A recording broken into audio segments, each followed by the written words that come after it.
Buenos días, bienvenidos a todos a esta jornada organizada por Asprima en colaboración con el colegio, como veis en este magnífico foro que estamos de responsabilidades del promotor en seguridad y salud. Yo aquí lo único que quiero ser es muy breve y agradecer, sobre todo agradecer dos cosas. La primera ya le he dicho, que es agradecer al colegio que nos deje este magnífico foro sin cobrar nada. Enseguida se han puesto a disposición nuestro. Y la segunda es agradecer a los integrantes del grupo de trabajo, porque es verdad que esta tarea que ellos hacen, porque además son uno de los grupos que tenemos en Asprima que más punch le están dando a su grupo, más iniciativas hacen, estaban comentando en la mesa y ya están pensando en hacer una formación, y es de agradecer porque lo hacen, como dicen los jurídicos pro bono, lo hacen gratuitamente en una actividad que es verdad que no siempre, pese a la importancia que tiene, no siempre esto lo reconocía que debiera. Entonces, a mí el objetivo del grupo de trabajo es verdad que a mí lo que me gustaría sería que permeara todo esto que ellos conocen y todas estas jornadas y los decálogos que hacemos hacia abajo, porque es verdad que estamos en un sector muy atomizado y es verdad que hay la mayoría de empresas que están en este grupo de trabajo son empresas muy grandes, incluso cotizadas,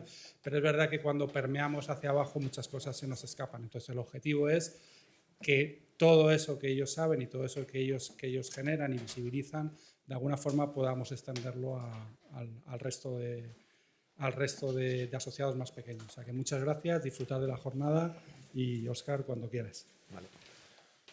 Buenos días y bienvenidos a esta jornada, ¿vale?, de las responsabilidades de seguridad y salud del promotor en las obras de construcción. Lo primero quería agradecer obviamente al colegio que nos hayan cedido este espacio para hacer la jornada y a este plantel de ponentes que también son pro bono, como decía Jaime. Lo queremos hacer esta jornada muy coloquial, ¿vale? Vamos a intentar ser bastante breves porque lo que nos interesa mucho es fomentar esas preguntas al final del coloquio. Tenemos una hora y media aproximadamente, luego tenemos un café en la cuarta planta. Entonces yo paso directamente a presentar. Carlos Robledo es el secretario de ISCO, que es la Asociación de Ingenierías y Empresas de Seguridad y Salud, ¿vale? Es abogado, lleva 20 años en temas relacionados con la seguridad y salud, asesorando a diferentes empresas.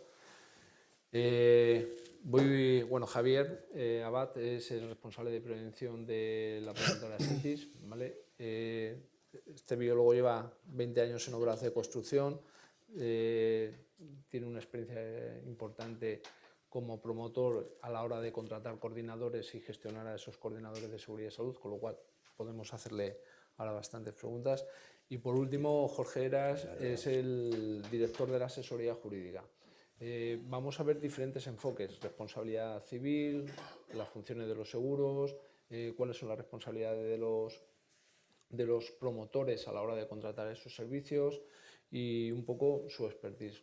Yo, sin más, doy las gracias otra vez a los ponentes y a Carlos que empieces un poco tu charla.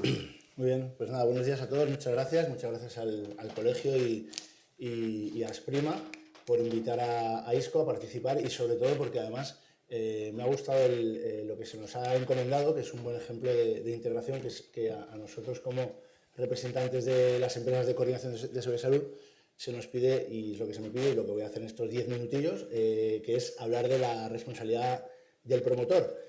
Mientras que a Javier, que como representante de empresa promotora, se le pide hablar de coordinadores de salud.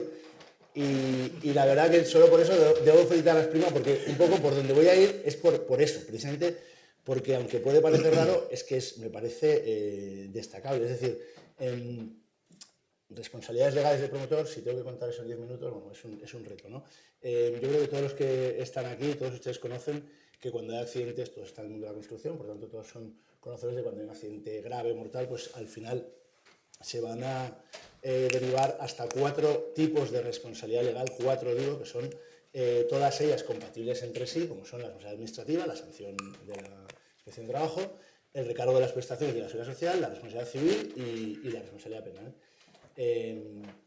Pues bien, si nos centramos en el promotor y la primera de ellas, la responsabilidad administrativa, yo primero casi creo que hay que hablar más de obligaciones que de responsabilidad. Yo creo que por todos sabido que el promotor tiene obligaciones en materia de prevención en las obras, así lo recogió la LISOS cuando lo introdujo, lo incorporó como sujeto sancionable, y las obligaciones del promotor sobradamente conocidas son básicamente en fase de proyecto que exista un estudio y que el estudio sea adecuado, y en fase de ejecución que se designen coordinadores de salud. Eso es lo que, si preguntamos por ahí, quizás aquí no, porque aquí hay empresas promotoras importantes representadas y estamos a otro nivel, pero si vamos por ahí a la España underground que hay por ahí, bastantes que sepan que tienen que hacer un estudio y designar un coordinador.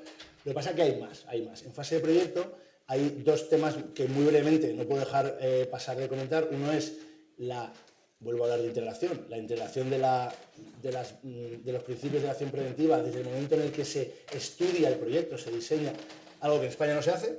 Hay un artículo 8 por ahí que yo creo que se conoce, el Real Decreto, que no se lleva a cabo. Nosotros con la Fundación Laboral de Administración en ISCO colaboramos hace un tiempo en una campaña divulgativa y sí, pues encontramos que se podían hacer cosas, pero la realidad es que no se está haciendo. Evidentemente, estamos hablando de integrar la prevención en el momento de elaborar el proyecto. ¿Por qué no se hace? Yo creo que es porque, yo he hablado de esto con algunos inspectores, no es por dar ideas, pero los inspectores suelen considerar que no hay un tipo infractor asociado a no cumplir el artículo 8. Bueno, yo esto soy muy extensivo y no es el foro para decirlo, porque estoy rodeado de promotores, pero yo hay por ahí una infracción del 1224 que podríamos, siendo generosos, considerar que podría tener cabida, pero la realidad es que no se está aplicando. Honestamente no se está sancionando a los promotores por no integrar, y es algo que nos deberíamos plantear. Y luego está el coordinador en fase de proyecto, que eso es como los billetes de 500 euros, ¿no? que nadie lo ha visto. En España tuvimos, yo creo que el error al transponer la directiva de vincularlo a la existencia de varios proyectistas durante la elaboración del proyecto, cuando en la directiva lo que se decía es cuando en el proyecto esté previsto que vaya a haber más de una empresa ejecutando los trabajos, como pasa con la designación de coordinador en fase de ejecución, se deberá designar un coordinador. Nosotros es verdad que en ISCO estamos estudiando en algunos despachos de abogados la posibilidad incluso de denunciar la transposición de la directiva a la Comisión Europea. Es algo complicado, estamos viendo las vías, pero es verdad que no se está haciendo y evidentemente como asociación que vela por los intereses de los coordinadores, evidentemente interesa que se haga coordinación de salud en fase de proyecto, pero es que creemos que es la única forma en la que realmente se colabore o se contribuya a que se integre la prevención en esta fase, ¿vale? ¿Es sancionable el promotor por no designar coordinador en fase de proyecto? Desde luego que sí. Vuelvo a decir, es que no lo estoy viendo. Sí que estoy viendo, y yo sí llevo muchos años viendo, que se sanciona a promotores porque el estudio no es adecuado. Desde luego que sí, eso sí se da en la vía administrativa. Por no designar coordinador en fase de proyecto, la realidad es que no.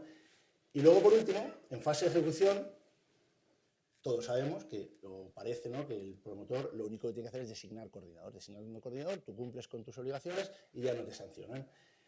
De nuevo tengo que hablar de la integración. A veces no nos creemos, y aquí sí me dijo a los promotores, el coordinador es una figura del promotor y así está configurado en la norma. Es decir, no se trata de que el promotor tenga que designar un coordinador, sino que el promotor tiene que tener un coordinador. Lo puede, y está bien, designarlo con empresas especializadas, evidentemente, pero hay varias evidencias en la normativa que nos muestran que es una figura propia del promotor. Y hay una que me parece que es muy significativa y que a la gente a veces se le escapa. Si tienes un coordinador de salud que no va a la obra, que no anota las incidencias, que no hace reuniones, que aprueba un plan de salud sin leérselo, y un inspector de trabajo detecta eso, ¿puede sancionar al coordinador de salud? La realidad es que no. Ni siquiera puede sancionar a la empresa de coordinación de salud contratada por el promotor. Lo que nos dice la LISOS es que se sanciona al promotor porque el coordinador incumpla sus obligaciones. Y esto para mí es, luego hablará Jorge de la responsabilidad civil, de la responsabilidad solidaria.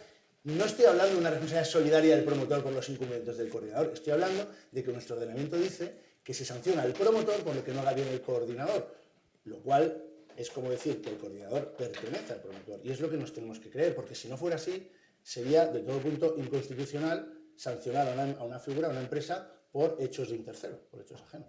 Eso no lo aceptaría nuestro sistema, por lo cual pensemos que como promotores no nos basta con que exista un estudio y se designe un coordinador, porque el sistema sancionador incluso nos puede ir por ahí, ¿vale?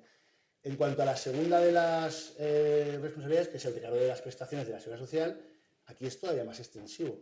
La jurisprudencia nos dice que allí donde hay una concurrencia de empresas en un centro de trabajo y se produce un accidente, todas las empresas que están en ese centro de trabajo y que han incurrido en alguna infracción en materia de prevención son responsables solidarias del pago del recargo de prestaciones. Recordemos, no sé si entrará luego Jorge, el recargo de prestaciones no es asegurable y puede suponer, en caso de accidente grave o mortal, cuantías del tipo 200, 300, 400.000 euros, dependiendo de las prestaciones que se deben del accidente, que como saben ustedes, se deben incrementar entre un 30 y 50%, ¿de acuerdo? Como consecuencia del accidente, cuando el accidente se debe a falta de medidas de prevención. Aquí la responsabilidad solidaria no va asociada a la propia actividad. Esto ya lo han resuelto el Tribunal Supremo en una sentencia muy conocida del año 2018, la de la empresa Cremico, en la que se contraponía lo sucedido con una sentencia anterior del Supremo sobre Saint-Gobain, en la que se le exoneraba del pago del recargo a Saint-Gobain, que era la promotora, porque se decía que no era solidaria, porque no era su actividad y tal. ¿Qué pasa? Que en el caso de Cremico sí que se le extiende, que es una empresa que se dedica a hacer chocolate, una pequeña fábrica de chocolate, está haciendo unas obras de reparación de la nave, en las que interviene empresa contratista, subcontratista, etcétera, y el recargo de prestaciones se impone a la empresa subcontratista, solidariamente a la contrata, y llega el Supremo y dice, no, aquí también a Cremico. ¿Por qué? Porque ni siquiera designa coordinadores de salud. Es decir, lo que nos dice el Supremo es que toda empresa que haya incumplido alguna de sus obligaciones, el promotor las tiene, es solidario en el recargo de prestaciones, ¿vale? Y por finalizar, nos queda la responsabilidad civil y la penal. La civil se lo dejará a Jorge, simplemente apuntaré que por lo que yo veo cuando colaboro con empresas en accidentes de trabajo, lo deseable que sería recurrir a la vía de la jurisdicción social para reclamar la indemnización, que, insisto, es compatible la indemnización con el recargo de prestaciones. Desde luego la indemnización sí que es asegurable. Digo que lo deseable sería ir a la vía de la jurisdicción social, donde al final se discuten las cuantías y el reparto de quién tiene que asumirlo entre las empresas concurrentes en el centro de trabajo, a lo que por supuesto llega el promotor y las compañías de seguros, y es, por decirlo así, inocuo con las personas físicas. El problema es que nos estamos encontrando con que los accidentados van a reclamar las indemnizaciones en los juzgados de instrucción, van a la vía penal, donde el responsable civil, luego lo explicará Jorge, ojo con eso, porque por supuesto que se cubre con las pólizas, pero el obligado a indemnizar es el investigado, acusado o, en su caso, condenado, ¿de acuerdo? Con por supuesto, responsabilidad civil subsidiaria de la empresa y demás, que luego lo explicará. Pero y no solo los trabajadores, especialmente los abogados, que son los que van por la vía penal por interés, sino que esto, como saben ustedes, está articulado por un protocolo de colaboración entre los distintos agentes intervenientes cuando hay un accidente grave o mortal, como son las autoridades sanitarias, la Inspección de Trabajo, Fiscalía, Policía Judicial, etcétera, y se inician procedimientos penales derivados del accidente, ¿vale? Entonces, respecto a la pregunta del millón, si tiene responsabilidad el promotor en la vía penal, este tipo de delitos solo es perseguible a la persona física, no jurídica. Por tanto, el razonamiento es sencillo. Si el promotor es sancionado en la vía administrativa y es sancionado en la vía administrativa y puede tener un recargo de prestaciones, ¿alguien representante del promotor puede tener responsabilidad penal? Desde luego que sí. De nuevo aquí, lo fácil es pensar que, bueno, si hago un estudio, el estudio es correcto y hay un coordinador, pues es verdad que la mayoría de sentencias en las que, sobre todo en el pasado, ahora ya cuesta encontrar a alguien que incurra en estas faltas, ¿no? Pero la mayoría de sentencias que se encuentran en la audiencia experiencial desde hace unos cuantos años, condenatorias a técnicos de la dirección de obra, por ejemplo, es porque se ha iniciado una obra sin siquiera que exista un plan de seguridad y salud, o no hubiera coordinado, o sea, cosas muy groseras, ¿no? A día de hoy, en el entorno en el que aquí yo creo que nos movemos, la pregunta es, estando el coordinador de seguridad y salud, que luego espero que lo defienda aquí mi amigo Javier, que es al que se va a perseguir si el accidente tiene que ver con una falta de medidas en cuanto a la coordinación, ¿va a responder también alguien del promotor? Pues de nuevo, les voy a dar un par de evidencias muy claras. El Código Penal, los artículos 316 y siguientes son muy canallas porque nos hablan de que puede ser responsable penal cualquier persona que, conociendo los hechos y pudiendo haber hecho algo para remediarlo, no lo hubiera hecho. Luego, si tú eres el promotor, contratas a un coordinador y el coordinador no hace su trabajo y el coordinador está en el proceso, ¿no puede estar una figura representante del promotor? Desde luego que sí.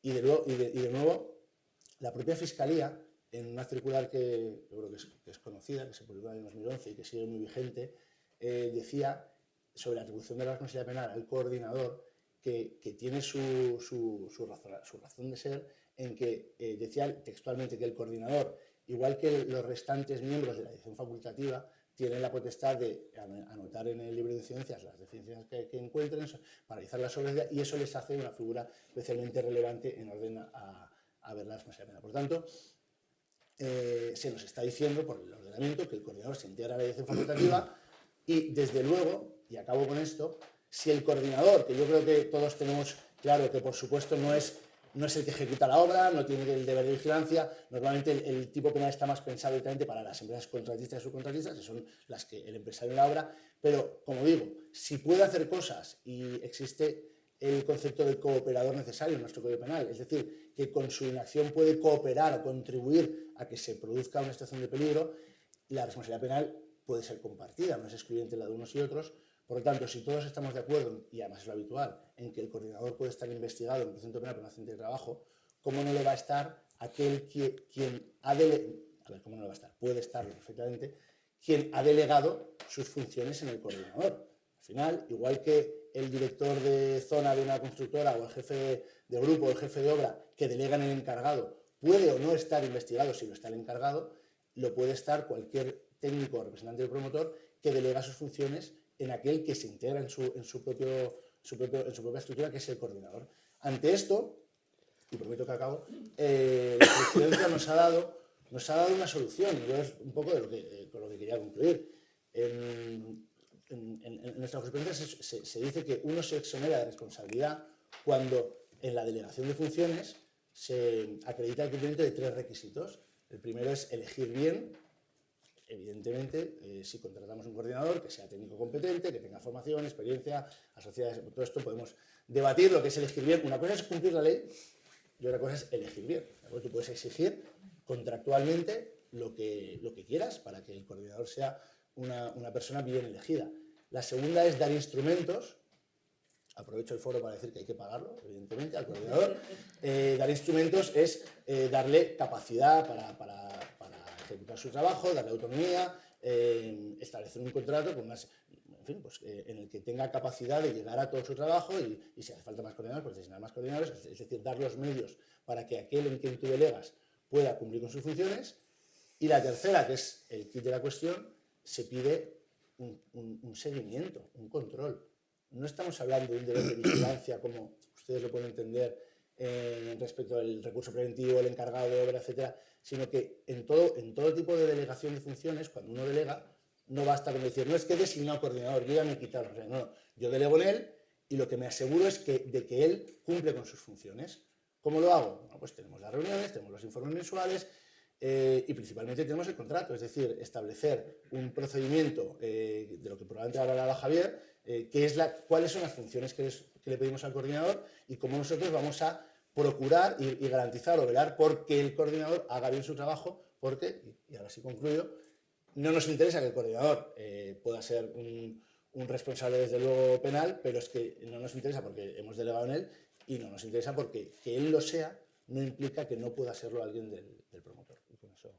Muchas gracias, Carlos. Daos cuenta que desde APRIMA representamos, si no me recuerdo, Jaime, 190 asociados. Hay promotoras grandes, promotoras pequeñas, y romper ese tabú que nos ha comentado Carlos en su exposición, de que solamente con la designación del coordinador ahí empieza y acaba mi responsabilidad, creo que es importante transmitir ese mensaje, ¿vale? Jorge, bienvenido. Gracias. Bueno, primero por matizar una cosa que ha dicho Carlos, que tiene todo el sentido, es decir, la responsabilidad del promotor es elegir bien. Obviamente, en un mercado liberalizado, pues hay veces que es difícil, es decir, pues tienes que elegir a gente que te acredite digamos, una antigüedad en el ejercicio, una experiencia y sobre todo que tenga la titulación o los requisitos necesarios, ¿no? Y aquí hago una llamada, lo siento por los ingenieros, pero tampoco quiero yo meterme con ellos. Es decir, si tú para una obra de edificación residencial eliges un coordinador ingeniero y luego hay un accidente, podemos tener un problema, porque no es una titulación competente, como ha dicho tanto la Inspección de Trabajo como la sentencia de SAP de Asturias. Es decir, yo creo que incluso en Asturias se llegó a sancionar por la Inspección de Trabajo porque era recurrente que designaban siempre ingenieros de minas o que son profesionales muy competentes y muy preparados, pero por mor de la Ley de Ordenación de la Edificación pues no deben, digamos, coordinar obras del grupo A, ¿no? Administrativo residencial sanitario. Cada promotor que haga y que decida qué personal quiere tener, pero puesto que hemos dicho que una de las condiciones es elegir bien, pues quizás ahí podemos correr un riesgo, ¿vale? Dicho esto, en el tema de las responsabilidades del promotor se derivan principalmente de dos factores. Uno es porque el promotor pone en juego un riesgo, es decir, cuando decide voy a hacerme un chalet o voy a hacer un bloque de 500 pisos, al final está metiendo en carga, digamos, a cientos o decenas de personas, maquinaria, elementos que pueden ser contaminantes, riesgos de todo tipo y color. Entonces, la jurisprudencia y el derecho civil está configurado de forma que, digamos, que al menos subsidiariamente o solidariamente el que genera el riesgo responda como garantía frente a los que no tienen nada que ver en todo ese negocio, ¿no? Es decir, un señor que pasa por la calle y se cae pues, un ladrillo de arriba o lo que sea. Eso por un lado. Y luego, ya una responsabilidad más directa está configurado, como bien ha dicho Carlos, en las responsabilidades en cómo elijo y cómo vigilo a lo que elijo, ¿no? Entonces, centrándonos en el ámbito penal, que al final es, digamos, lo que más asusta, hay pocas sentencias que condenan a promotores y la mayoría es porque el promotor asumía una doble condición, o era promotor constructor o incluso el promotor era el arquitecto, que o sea, la casuística es infinita, ¿no? Y al final pues se basa en que tenía un conocimiento bastante directo de la situación preventiva de la obra, bien porque tenía una dedicación especial, porque tenía un jefe de grupo, incluso en el caso de Cogeinsa, que es la famosa sentencia esta en la que condenaron a 3 técnicos y pedimos el indulto y tal, bien porque tiene un conocimiento más directo de la situación preventiva, bien porque ha negado la implementación o el gasto para implementar medidas de seguridad adicionales que le habían solicitado el coordinador o las contratas o lo que sea. Entonces, o bien porque han cumplido de una forma grosera, digamos, las obligaciones que nos has indicado, ¿no? Es decir, pues se ha hecho la obra sin coordinador, pues es que, o sin plan de seguridad, o sin estudio de seguridad y salud, pues estamos un poco en lo mismo. Son pocas las sentencias, la responsabilidad penal obviamente es posible, y la responsabilidad civil asociada también es posible. El problema que tenemos es que cuando hay un accidente grave, muy grave, etcétera, o simplemente, bueno, ni siquiera cuando hay un lesionado, muchos de nuestros compañeros optan por la vía penal porque es una vía en la que el juez, digamos, que impone su poder y obliga a todos los investigados a aportar cosas, ¿no? La vía laboral o la vía civil, pues tienes que currártelo tú, buscar tú la prueba, armar una demanda consistente, en fin. Y en la vía penal, pues tú pides y el juez pues te va dando, ¿no? Entonces, por una parte tiene esa ventaja, pero por otra parte tiene un inconveniente muy grave, es que la vía penal se dilata en el tiempo muchísimo. Entonces, para un perjudicado yo no sé si sería la vía que le recomendaría. Cierto que todos los que son señalados en un procedimiento penal, pues nos encogemos y rezamos lo que sepamos y tal, porque obviamente pues, inquieta, ¿no? Y también es una carta que se juega. Pero bueno, dicho esto, en el tema de las responsabilidades y la parte que me tocaba hoy, que era el aseguramiento, entiendo que nadie en el mundo de la prevención y de la construcción va a actuar sin un seguro. O sea, me parece de locos. Nosotros a veces hacemos un cierto filtrado a ver digamos, de nuestros colegiados, de la gente que está en activo y visando qué porcentaje de aseguramiento hay, y todavía nos sorprende que hay gente que no se asegura. Bueno, esto es inconcebible, ¿no? La responsabilidad del promotor se cubre a través de un seguro todo riesgo de la promoción. Los que estáis aquí, que pertenecéis a promotoras pues, más o menos grandes y más o menos profesionales, reconocidas en el sector y tal, no tenéis este problema. Entiendo que disponen de buenos seguros y que tienen asumidas sus responsabilidades, pero es verdad que hay mucha autopromoción, hay pequeñas promociones, hay pequeñas contratas que se convierten en promotores de 3 chalés para luego dar salida, y esta gente o las propias comunidades de propietarios no son conscientes de que como promotores tienen responsabilidades civiles y penales que deben cubrir. Básicamente, en principio, la responsabilidad civil del promotor está enfocada frente a terceros, es decir, todos aquellos perjuicios que a un tercero inocente, digamos, o sea, ajeno a la obra, le causen las obras, pues es responsabilidad del promotor, ¿no? Si yo toco los cimientos de la finca de al lado, si mi andamio lo tira el viento y me cargo 20 coches, si haciendo una descarga pues a un peatón lo atropella el camión de la obra o lo que sea, en fin, hay una serie de riesgos que son para terceros, ¿no? O me cargo una tubería de agua, que es mientras, en fin. Y todo esto se tiene que cubrir por ese seguro. Normalmente los seguros de los promotores no solo cubren esto, sino también la responsabilidad civil derivada de la responsabilidad penal que le puedan exigir a sus empleados, ¿no? O a su representante legal, y también la responsabilidad civil derivada de ilícitos penales por daños personales que puedan sufrir contratas y subcontratas. En este caso se llama responsabilidad cruzada. Entonces, un buen seguro de promotor tiene que contemplar la responsabilidad civil general, la derivada de la profesional de sus técnicos, si es que los tiene involucrados en obra, la patronal, si tiene empleados también en obra, la locativa, que es por los daños que puedan causarse por la explotación de locales o lugares, y por último la cruzada, que es precisamente pues, lo que hemos comentado, ¿no? Daños que sufran contratistas y tal. ¿Por qué? Esta última, bueno, las otras también, algunas son voluntarias, pero esta es voluntaria, pero es muy interesante porque normalmente los seguros no indemnizan daños sufridos por el propio asegurado o de quien de él dependen, ¿no? O sea, por su familia, sus directivos y sus empleados. Entonces, como se considera que tanto los técnicos que colaboren como el personal de las contratas y subcontratas está al final englobado en el esquema este de personas dependientes, no te la puedes jugar a que te condenen y no tengas un seguro que cubra eso. Y por eso te suelen ofrecer en el paquete la cruzada. Respecto de los técnicos, los coordinadores de seguridad y salud. Lo normal en las grandes promotoras es que estos técnicos estén en plantilla o sean colaboradores mercantiles que a veces están incluidos en la propia póliza del promotor, ¿vale? Con una RC profesional específica para todo este tipo de personas. No es una mala solución porque suelen ser pólizas potentes, ¿vale? Es mucho más gordo una póliza que contrate, pues yo que sé, pues Arpada o cualquier promotora grande que la que pueda contratar yo, Pepe Pérez. Pero tienen un riesgo, y el riesgo es ¿qué pasa si me voy? ¿No? ¿Qué pasa si me voy de la empresa?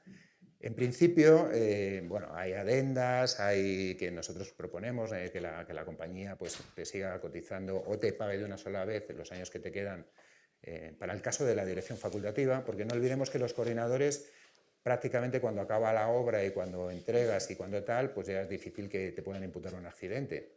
Ha habido casos, pero bueno, decir que su responsabilidad va con la obra viva, no como la dirección facultativa, que acaba la obra y todavía tienen 10 años ahí de responsabilidad.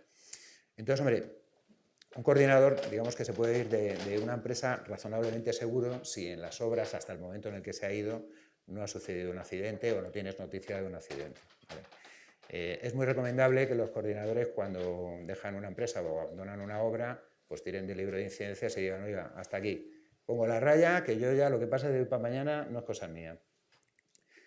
Pero bueno, hay veces que no te enteras de un procedimiento pues porque nadie te lo ha notificado, que parece raro, pero sucede muchísimo, y te enteras a los 2 años porque te llega un burofax del juzgado y que te dicen que... Y entonces, claro, puede que no tengas compañía de seguros en ese momento, o puede que la póliza de tu empresa no contemplase siniestros comunicados pues después de que te fueras o después de que hubieran cancelado, porque la empresa puede cambiar de compañía, y el cambio de las compañías, os lo digo a todos los técnicos, tiene que estar muy medido. Es decir, tenemos que saber muy bien si cambiamos de póliza, qué podemos tener por ahí atrás para notificarlo a la póliza que vamos a dejar, no sea que nos llegue luego y la nueva diga esto es antiguo y la antigua diga a mí no me lo contaste.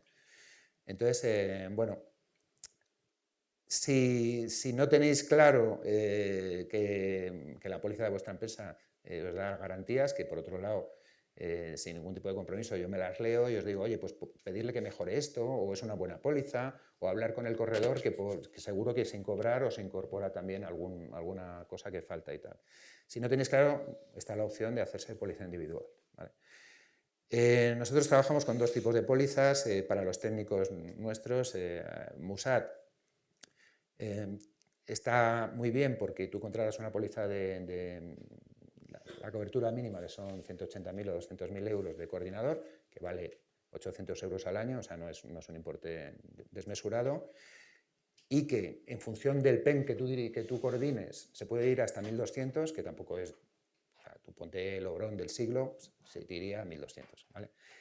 Y sin embargo te va a dar, que contrates la cobertura mínima, te va a dar 3 millones para daños personales, que yo creo que con 3 millones más o menos vamos bien, ¿vale? A pesar de que se pensaba que con la modificación de la ley de baremos de tráfico y tal, el decreto este, iban a subir más las indemnizaciones, pero no han subido tanto como se pensaba. Y luego hay pólizas por obras, en fin, si a alguno de los coordinadores le surge una obra que no es con esa empresa, por tanto no está amparada con su empresa, pero pues no quiere dejar pasar esa oportunidad profesional, se cotiza solo ese chalet, esa promoción, esa obra, y tampoco es nada caro porque al final es un riesgo que está limitado a la obra viva y de una vez lo pagas y te olvidas ya para siempre. Pase lo que pase con esa obra, está cubierta y asegurada. Esto pasa también con la dirección facultativa. Y yo creo que mis 10 minutos han pasado, ¿no? Muchas gracias. El sector de construcción es un sector de riesgo, no creo que hace falta de decirlo.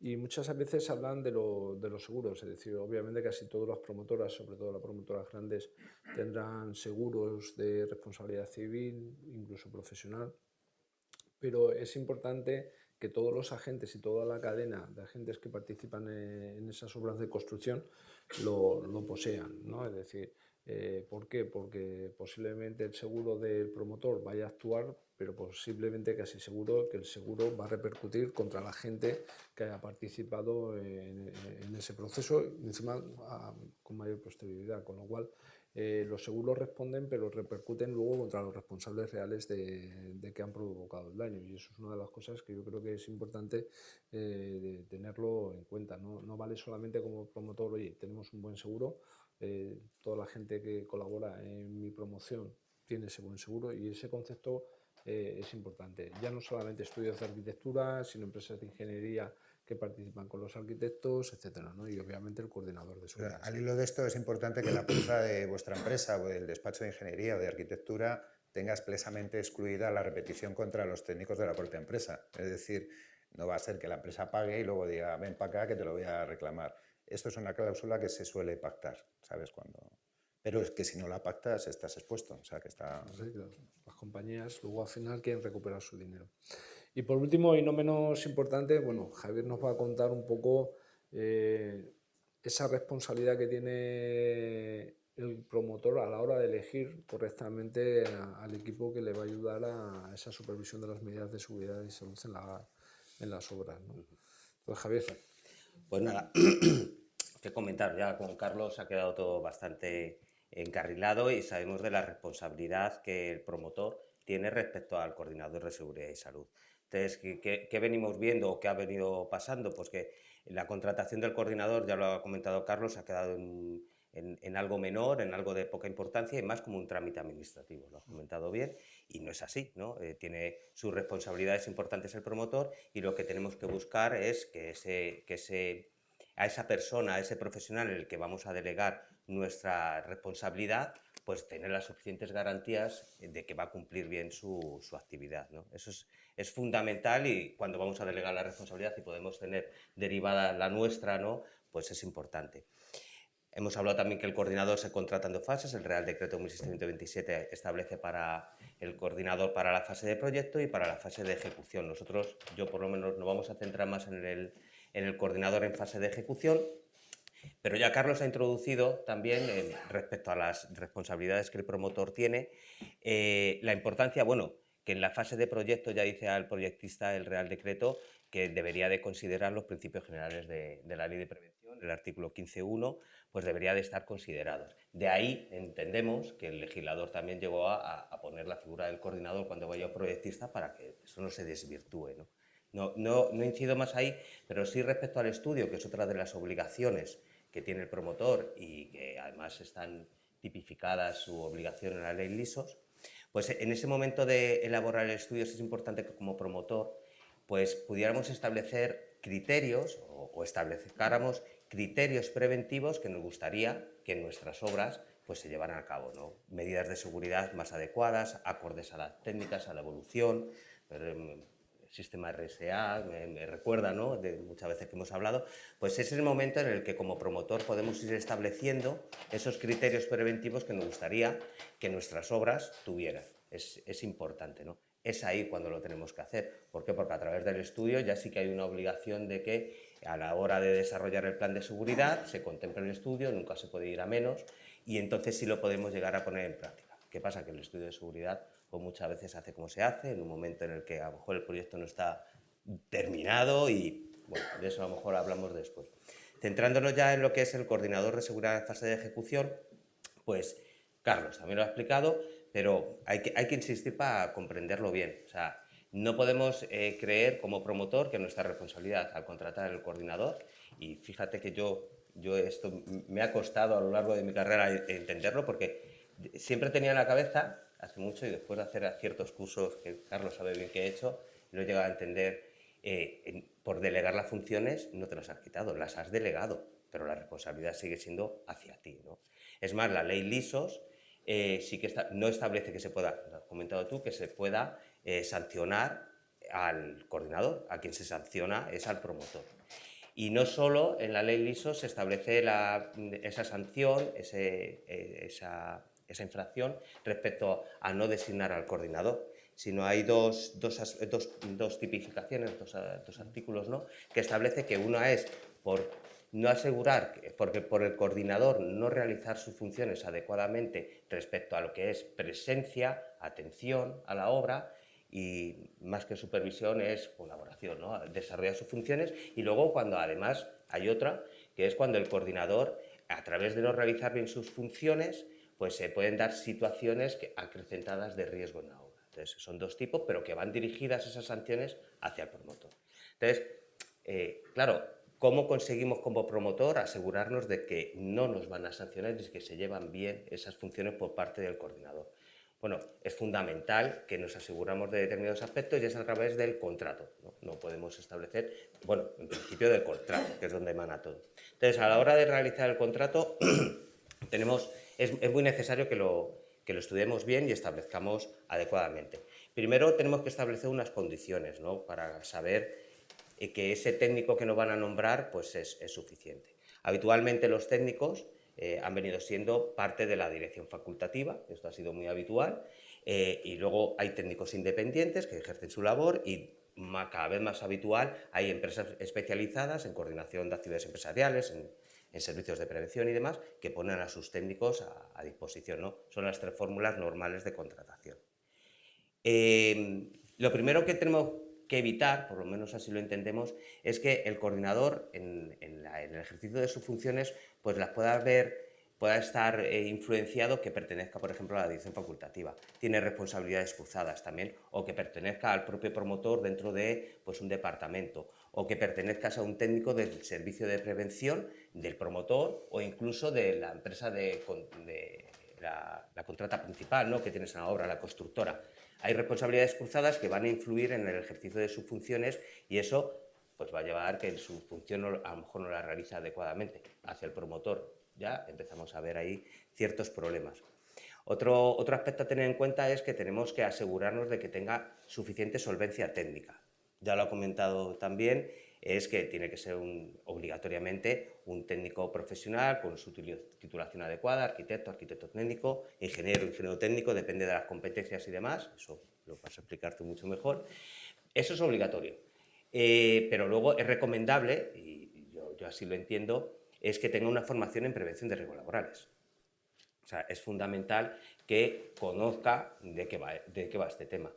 Pues tendría que ser técnico en prevención de riesgos laborales o por lo menos haber realizado el curso de coordinación de coordinación de obras de seguridad y salud, el de 200 horas, y eso siempre pues, va a ayudar a que ejercitando sus funciones sepa de qué va el tema. Otro aspecto importante es que tenga experiencia acreditada y experiencia acreditada en la tipología de obra que está realizando. Y eso, para mí, y además ahora que estamos buscando técnicos en Sevilla y demás, para mí a la hora de hacer las entrevistas de trabajo es fundamental, o sea, porque a lo mejor alguna vez nos hemos visto forzados, ya no hablo de contratar a un coordinador, sino un técnico de prevención, a contratar a un técnico de prevención porque no encuentras, que viene de hacer plantas solares o otro tipo de actividad. Oye, qué fenomenal, pero pues no sabe lo que son las redes, cómo se ponen las redes, y entonces cómo te lo va a vigilar. Y eso en los coordinadores, por desgracia, pues también pasa. Por eso la experiencia también es importante que la tenga acreditada y en la tipología de obra, es fundamental. Luego tenemos que asegurar también a través del contrato, todo esto pues lo pedimos que nos lo acrediten, ¿no? Debemos de pedir que nos acrediten. Es la solvencia económica, que sobre todo aquí a lo que nos referimos con solvencia económica es que tenga un seguro de responsabilidad civil adecuado. Ya no entro más porque ya Jorge lo ha explicado de sobra. Y por otro lado, también es importante la capacidad que tenga para sustituirse, ¿no? Parece una tontería, pero que ocurre muchas veces, que pues, todas las personas tienen bajas laborales, tienen vacaciones, tienen situaciones en las que no puede estar atendiendo la obra, lógicas, pero la obra está sin atender y la responsabilidad del promotor está sin cubrir. Entonces, esa capacidad que tenga el coordinador de sustituirse es importante. Nos la tendría que acreditar y que la persona que haga la sustitución tenga la misma solvencia técnica, la misma solvencia económica y demás. O sea, no puede ser que ponga a otro profesional y que luego no cumpla con su función. También es importante que intentemos que nos dé con suficiente antelación esa necesidad para que en los casos de más duración y demás podamos comunicarlo a la inspección de trabajo. A la inspección de trabajo, perdón, a la administración, ¿no? Por otro lado, ¿qué otros aspectos son importantes que establezcamos en el contrato? Y estas cosas van saliendo, además de comentarlo con los compañeros, que te vas dando cuenta según vas haciendo las contrataciones a lo largo del tiempo. Por ejemplo, es la duración del servicio que va a hacer el coordinador. De manera habitual, lo que se ha hecho siempre es que hacemos una contratación, te contrato el proyecto de coordinador de seguridad y salud para proyecto de ejecución de 102 viviendas Móstoles. Pues nada, pues si no ponemos nada más, los trabajos se van a ceñir de ese profesional al proyecto de 102 viviendas Móstoles. ¿De dónde va el proyecto? Desde el acta de inicio y replanteo de la obra hasta el certificado final de obra y se ha acabado el proyecto. Claro, eso es un problema importante porque normalmente los CFO, por una cosa, por otra, por determinadas circunstancias, se firmen y todavía quedan trabajos pendientes que en principio son de menor riesgo, son de menor entidad y que pueden durar 2, 3 meses, un mes, dependiendo de las circunstancias. Y además durante ese periodo de tiempo las obras son vivas, pueden surgir otras ciertas cosas que a lo mejor sí que son de riesgo. En esos periodos, de todas formas, siempre hay diferentes empresas trabajando, con lo cual la necesidad de tener un coordinador empieza a existir. Y además, esto es discutible, pero ¿quién ha promovido todavía esos trabajos? O sea, porque la ley aquí empieza un poco a no estar del todo clara, pero por lo menos de los debates que hemos tenido, en esa fase entre el certificado final de obra y el acta de recepción definitiva, ¿no? O de subsanación de defectos, el que promueve esos trabajos principalmente es el promotor. Con lo cual, la responsabilidad de mantener en esa fase un coordinador sigue siendo del promotor. Si no establecemos bien en el contrato ese periodo de actividad de ese coordinador, pues estaríamos incurriendo en eso sí, en una falta bastante grave porque no tenemos coordinador. Estaríamos hablando de esos casos que han hablado de, no, bueno, los que han sancionado y los que han imputado y demás, no tenían plan, no tenían coordinador, porque al final estas cosas lo hemos pagado durante 18 meses y los 2 últimos nos hemos quedado sin él por esta circunstancia, ¿no? Entonces es importante que lo reflejemos. Luego también es importante en el contrato que reflejemos, que concretemos cuáles son los trabajos que van a hacer. ¿A qué me refiero con esto? Pues que cuando le contratamos esa obra, ese proyecto de 102 viviendas, alguna vez, claro, se refiere a los trabajos del proyecto de 102 viviendas, pero el promotor durante todo ese periodo puede hacer otros encargos, tener la necesidad de encargar otros trabajos como puede ser las acometidas, las contrata él directamente, las acometidas de obra, la ejecución de las barbacanas, los muebles de cocina, son trabajos contratados directamente por el promotor a otra contratista, pero que al coordinador de la obra no se lo han contratado porque lo hemos contratado el proyecto de ejecución 102 viviendas, ese proyecto. Por eso, si no hacemos el contrato de esa forma y lo que hacemos es indicar que también van a venir asociados, de la forma que lo redactemos, pues todos esos proyectos o no, todos esos trabajos de acometidas que pueden tener un proyecto asociado o no, o cualquier otra actividad, y los va a llevar el mismo coordinador.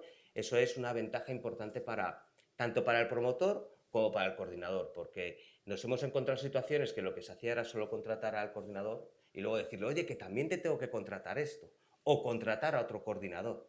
Entonces, ese trabajo que el coordinador puede hacer muy fácil si tiene todos, porque al final es pues, como un trabajo más de la obra.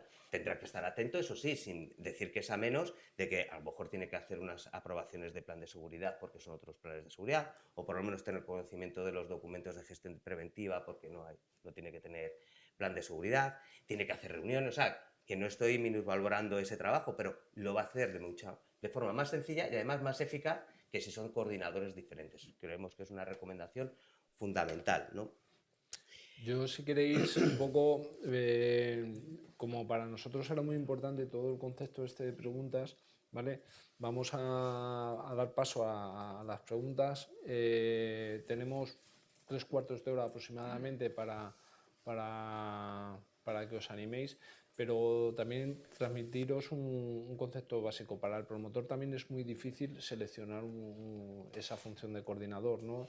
Es decir, ¿por qué? Porque no tienen experiencia, a lo mejor las grandes empresas tienen personas especializadas en ese servicio, pero hay otras empresas pequeñitas que no la tienen. Entonces muchas veces tú ves una oferta y ves una oferta por X y otra por X dividido entre 2. Y dices, bueno, si al final yo estoy contratando al coordinador, es decir, tenemos la sensación de que asumimos muchas responsabilidades que has comentado, Carlos, pero también tenemos una cierta indefensión porque no somos especialistas en esa materia. Es decir, oye, yo he contratado a una empresa especializada por este importe y ahora soy responsable. ¿Por qué? ¿No? Entonces, os vamos a acribillar en preguntas desde el punto de vista de la asociación un poco para transmitir, y además aprovechando que hoy en el foro tenéis muchas empresas de coordinación, con lo cual animaremos ese tal. ¿Preguntas? Lo digo porque vamos un poco, ya son las 11 y...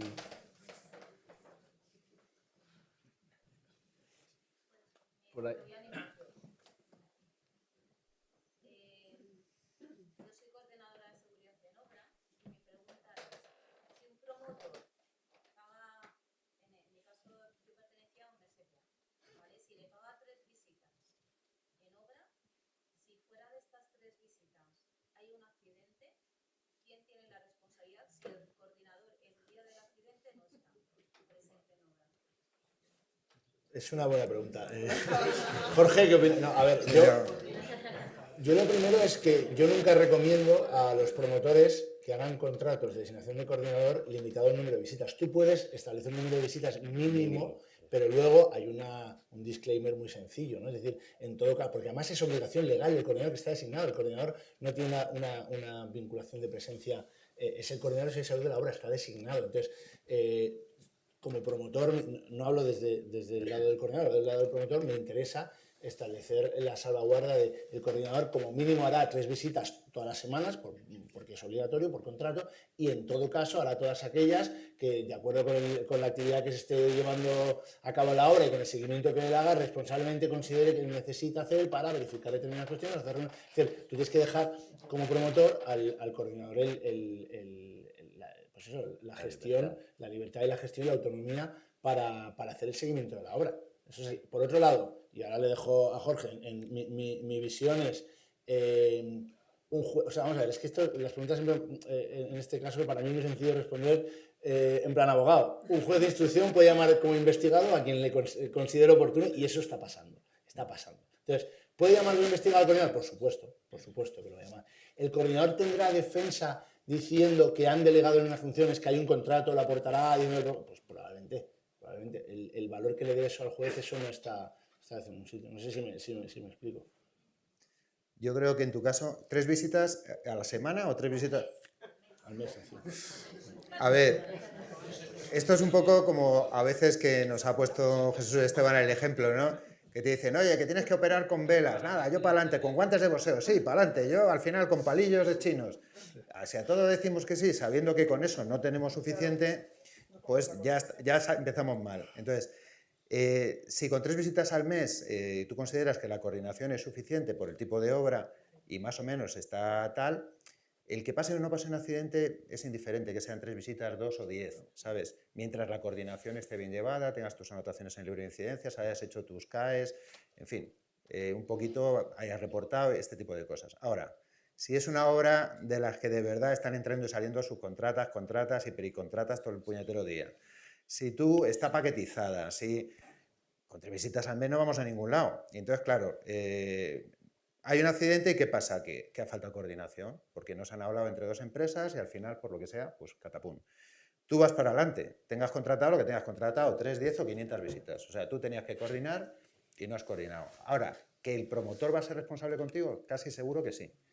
Porque el promotor ha condicionado la calidad de tu servicio y además en perjuicio de la actividad preventiva de esa obra, ¿no? Pues es como si tú les dices, oiga, que hay que hacer un anexo al plan al contratista porque aquí hay que meter una medida nueva porque hay unos riesgos nuevos y el contratista pasa presupuesto y el promotor dice que no lo paga.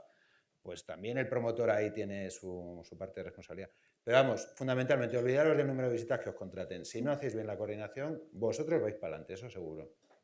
Y dejar registro, ¿no?, de todas Es que esas actividades. depende de la causa del accidente, claro.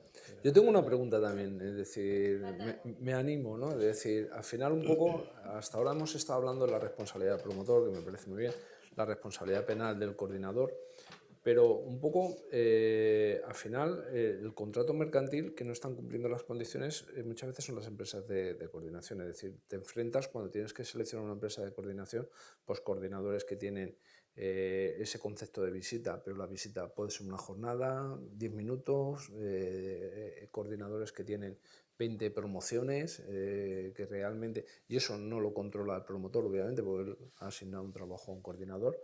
Es decir, hay muchos cabos ahí, siempre decimos que el promotor tiene que pagar ese servicio, pero muchas veces yo, por lo menos personalmente, pago ese servicio y tengo la sensación de que tampoco se da la calidad del trabajo, a lo mejor, en algunas ocasiones, porque ese coordinador, no por culpa del coordinador, sino muchas veces por culpa de la sobrecarga de ese trabajo del coordinador. Y quizá muchas veces asociadas a la falta de personal técnico que está existiendo en el mercado. Es decir, se va un coordinador, la empresa lo tiene que cubrir, le sobrecarga con obras que llevaba ese coordinador que se ha marchado y al final son muchas esas circunstancias, ¿no? Es decir, la responsabilidad. ¿Dónde está la responsabilidad de la empresa de coordinación? Ya que representas un poco como secretario, es decir, no tienen responsabilidades. Al final es un tema que se queda en la figura personal del coordinador y en la figura del promotor. Al final lo que estás diciendo es el pez que se muerde la cola, porque al final, claro, tú como, vuelvo al discurso de antes, tú como promotor no tienes que ver esto como derivo en un tercero en las funciones de salud en la obra, contrato en coordinación, y no hablo evidentemente de las empresas de aquí, pero en general voy al más barato y al que me dé el menos servicio. Nosotros, por ejemplo, desde ISCO hemos centrado mucho la batalla, como es lógico, en las obras públicas, porque es donde realmente se han de cumplir unas reglas del juego, que es la ley de contratos del sector público. Aquello que por lo que nosotros llevamos luchando mucho tiempo en las administraciones públicas es algo que perfectamente es trasladable a las empresas del sector privado. Es decir, en el año 2017 la ley de contratos confirmó, porque salió una nueva ley en la que se confirmaba que los contratos de ingeniería, arquitectura, consultoría, entre los que está coordinación de salud en obras, no pueden adjudicarse por criterios en los que la calidad técnica de la oferta no sea al menos el 51% del peso. Y a día de hoy nosotros seguimos presentando recursos contra administraciones públicas que contratan. Ayer mismo hice yo un recurso contra una administración pública de una comunidad autónoma que lo contrataba 100% precio. Había una sentencia del Supremo que lo ha confirmado, los tribunales nos están dando razón. Entonces, claro, si tú estás contratando a precio y es verdad que está la responsabilidad de las empresas, como bien dices, de presentarte a eso, de hacer oferta o no, de no hacerla, ¿no? Entonces, vuelvo a lo mismo, tenemos que ver como que el coordinador de salud es una figura nuestra, es de nuestro equipo. Lo ha explicado antes muy bien Javier, es decir, puedes hacerlo con personal propio, puedes hacerlo contratando una empresa de coordinación, un servicio de prevención ajeno, puedes hacerlo, que yo también estoy de acuerdo con él, que no es lo más recomendable, haciendo un paquete que es perfectamente legal, pero un paquete de asistencia técnica, dirección de obra, coordinación de salud, bueno, pues parece que si le das importancia a la coordinación de salud, pero es una persona que, como bien dices, sea independiente dentro de su empresa de otros intereses y que sea una empresa solo de coordinación. Bueno, pues para mí tiene sentido. Pero es que es así, al final todo, yo entiendo y sé dónde estoy, en qué casa estoy, pero que como promotor, que es de donde parte todo, descansarlo en las empresas, que por supuesto si la empresa de coordinación no cumple con su contrato, tendrá responsabilidad civil, responsabilidad en el ámbito mercantil con el promotor, eso está clarísimo. O sea, si no cumple con el contrato está claro. Pero en cuanto a la figura del coordinador de salud, yo sí que insisto en que debemos huir de verlo como no, es que este es de SGS o es de I+P o de CEMOSA, que son las que veo por aquí que conozco. No, es que el coordinador de esta obra y de este promotor, independientemente de la empresa a la que pertenezca. Jesús.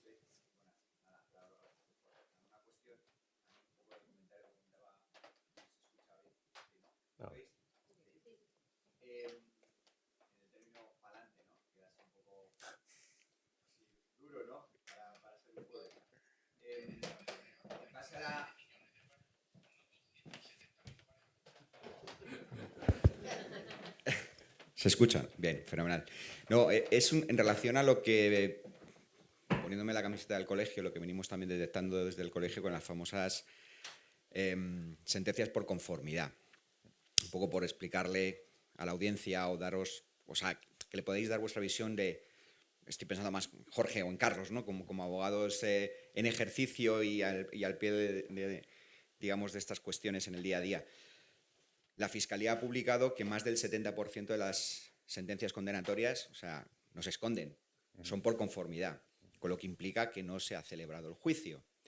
En estos escenarios en los que tenemos a compañeros técnicos en distintas roles, no hablo ya solamente del coordinador, hablo de jefes de obra, técnicos de seguridad, encargados o representantes X, directores facultativos, en ese proceso muchas veces tendencioso o digamos un poco tenebroso en el que al final se va a encontrar la persona física, pues el que se llegue a una sentencia de conformidad depende del caso, obviamente, ¿no? Pero no deja de ser curioso que sea un porcentaje tan alto, ¿no? Con lo que, bueno, entonces sí me gustaría que yo creo que pudierais darnos vuestra visión respecto de cómo se hace esa cocina, porque en su día en el colegio tuvimos la, creo que acertada decisión de montar el servicio de asesoramiento en caso de accidente, el servicio conocido como SAGA, que precisamente lo que intenta es evitar determinados planteamientos en ese día previo de la celebración del juicio a que los compañeros acepten muchas veces gratuitamente la conformidad cuando tienen perfectamente artillería y evidencias para poder entrar en la sala con todo lo que conlleva y jugar el juicio, ¿no? Pero claro, entonces sí me gustaría que vuestra visión en el día a día, ¿no? Que estáis obviamente mucho más al tanto de los que podemos estar por aquí. Gracias. Bueno, a ver, los procedimientos penales son muy largos y son complejos, entonces todo va en función de que tengamos una buena defensa, que tengamos un buen informe pericial, obviamente, que las penas que piden sean o no asumibles, que la responsabilidad civil esté debidamente asegurada, que el juzgado sea un juzgado normal y no sea ningún aventado. Depende de muchas cosas, ¿no? Y que a lo largo del procedimiento, pues el resto de las pruebas que ha habido en la instrucción, pues nos aporten o nos ayuden o soporten un poco el tema. Una de las cosas que no hemos hablado y que yo creo que es capital y que sin embargo no se hace demasiado hincapié es que es un delito, digamos, una norma penal en blanco, que reenvía pues, a la normativa laboral el tema de los delitos contra la seguridad de los trabajadores. Y el experto, digamos, para interpretar la normativa laboral no es el juez, es el inspector de trabajo en este caso, ¿no? Entonces, cuando tenemos actas de infracción en las que se propone sanción grave, muy grave o lo que sea, y no se menciona para nada una falta de coordinación, pues ya tenemos un pie bien plantado, a pesar de que el coordinador esté imputado. Porque hay veces que aunque el inspector no diga nada, pues la fiscalía o el juez de instrucción o la acusación particular pues tiran para adelante contra el coordinador porque tiene apellido, ¿no?, de seguridad.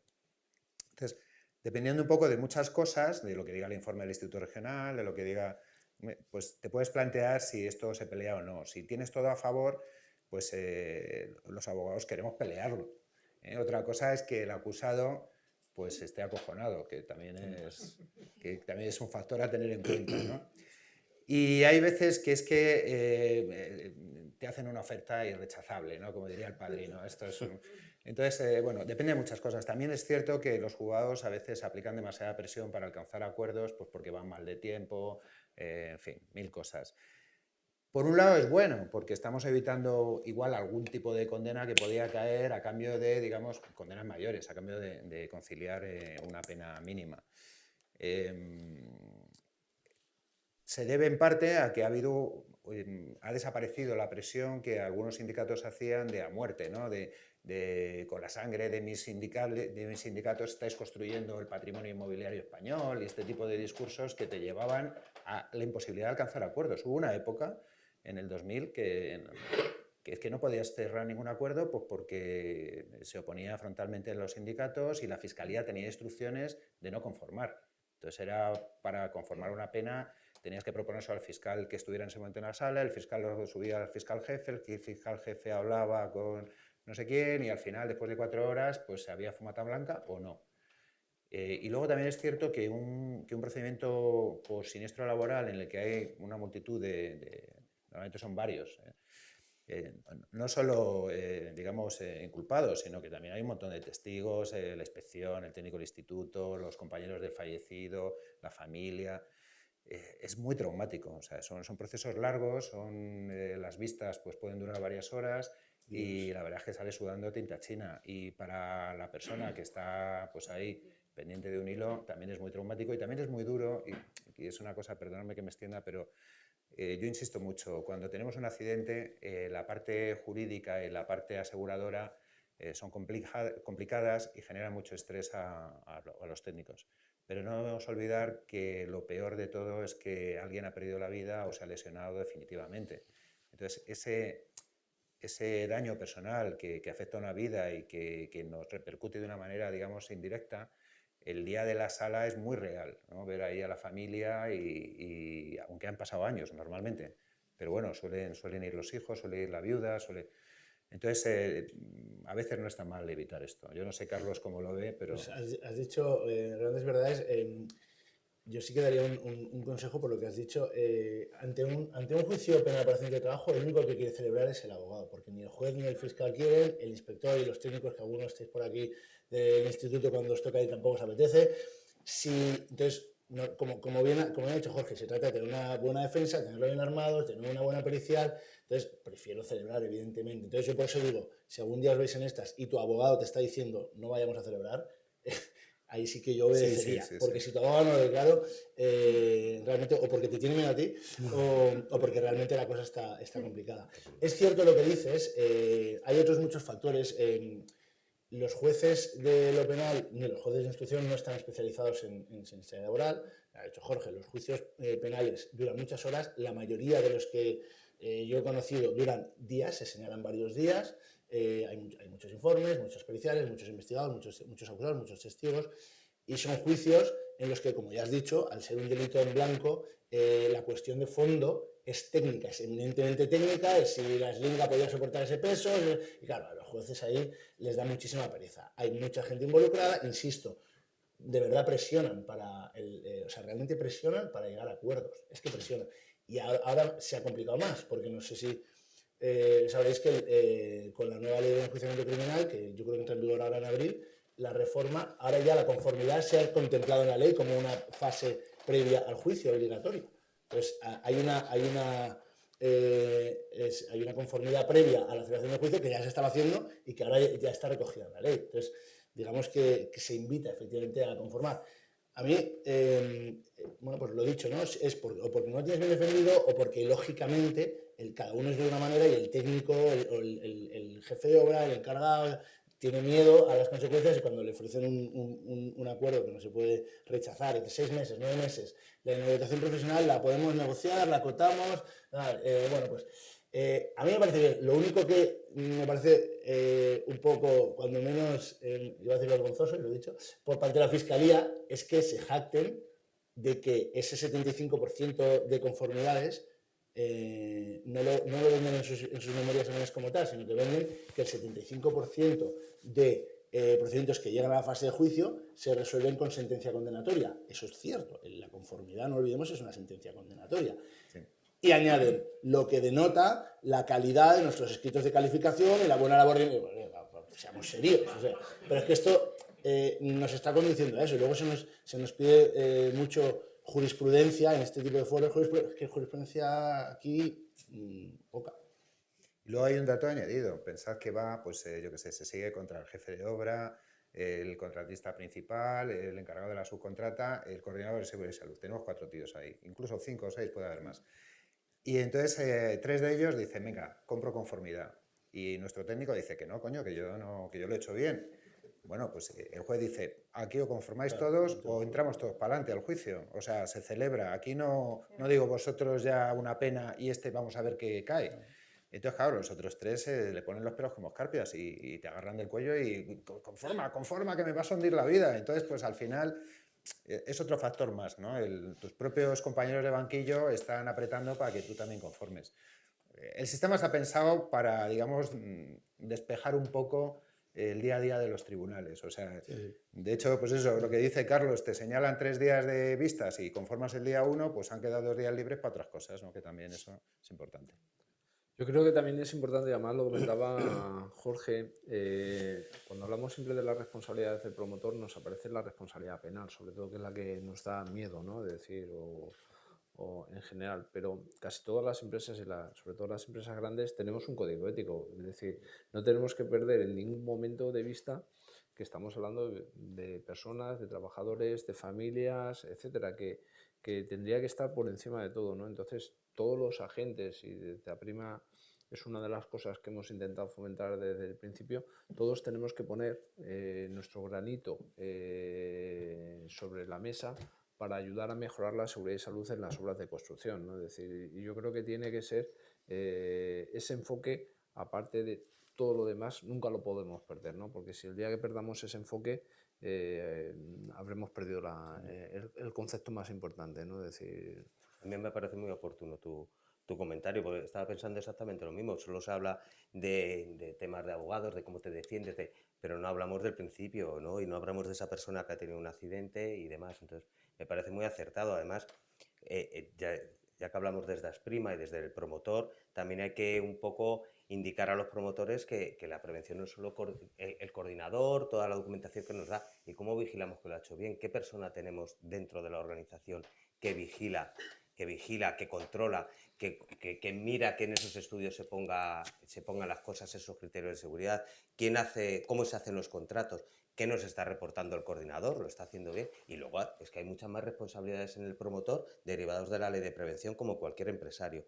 Y muchas veces esa figura no existe en los promotores. Promotoras importantes como las que están aquí, grandes y demás, pues figuran o van figurando. Hay promotoras grandes que tampoco lo tienen, y ya no vamos a ir a las más pequeñitas y menos representativas. Entonces, muchas veces desvirtuamos lo que la ley de prevención en su día planteó y para lo que está, que es evitar los accidentes. O sea, tu comentario me parece muy, muy acertado, Oscar. Más preguntas porque yo tengo otra, pero bueno, me callo. Esa para Jorge, ¿eh? Jorge, apúntate, me tienes que contestar una. Prepárate. ¿Cuál es la responsabilidad real del recurso preventivo? Al final, estamos con el estudio, el plan de seguridad, luego bajamos la obra y al final tienes que designar a una persona que muchas veces es compañero de sus compañeros para que sea recurso preventivo. Y claro, bueno, a mí no me metas ese marrón, que yo no quiero saber nada. ¿Qué responsabilidad real tiene el recurso preventivo? Claro, al final, tú tienes que convencer a un tío para que tú le vas a mandar a tus compañeros que no hagan el cabra, porque aparte de que ponga el estudio, pone el plan, coordinación, tal, al final es un tío que sube un tejado de que no me hace falta a mí nada. Es el mejor de la empresa, pues puede ocurrir, es el mejor, es el más atrevido y el más valiente, y está pues aquí. ¿Qué responsabilidad tiene el recurso preventivo? Yo voy a ser políticamente correcto. Me remito a la circular de la Fiscalía, que dice el recurso preventivo, por su configuración legal, no es un sujeto legalmente obligado del artículo 316. No tiene el dominio del hecho, no tiene el poder de dirección, es una persona a la que le han encargado unas funciones concretas de vigilancia del cumplimiento de unas medidas concretas en un momento concreto, que es como se evaluó, y eso no le atribuye una responsabilidad penal.